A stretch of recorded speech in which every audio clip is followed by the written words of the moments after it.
હવે સમાચાર જૂનાગઢથી મળી રહ્યા છે તેની પર નજર કરી લઈશું। જૂનાગઢથી આ મહત્વના સમાચાર સામે આવી રહ્યા છે। આપને જણાવી દઈએ, કેન્દ્રીય જળ શક્તિ મંત્રી કેશોદની મુલાકાતે આવ્યા છે। CR પાટીલે કેશોદની મુલાકાત લીધી છે। સુરત બાદ કેશોદમાં કેચ ધ રેન કાર્યક્રમ યોજાયો, જેમાં PM મોદીના જળ સંચય અભિયાન અંતર્ગત આ કાર્યક્રમ યોજાયો છે।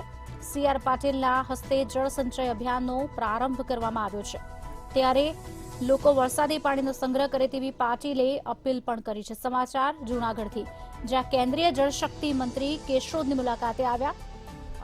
CR પાટીલે કેશોદની મુલાકાત લીધી।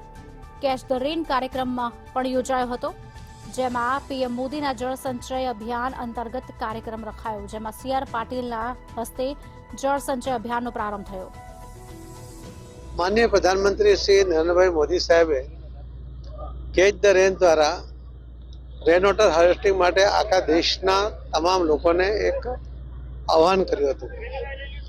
એના અનુસંધાને આજે કેશોદની અંદર ભાઈશ્રી અમારા ભારતીય જનતા પાર્ટીના જિલ્લા પ્રમુખ શ્રી કિરીટભાઈ પટેલ, અમારા ધારાસભ્ય શ્રી માણમજી અને સૌ આગેવાનો, એમના સૌના સાથ અને સહકાર સાથે આજથી લગભગ આ જિલ્લાની અંદર APMC, બેંક, ડેરી આ બધું મળીને અને લોકોનો સાથ લઈને લગભગ 1200 જેટલા રેન વોટર હાર્વેસ્ટિંગ દ્વારા વરસાદનું પાણીને નદીમાં ઉતારવા, જમીનમાં ઉતારવા માટેનો પ્રયત્ન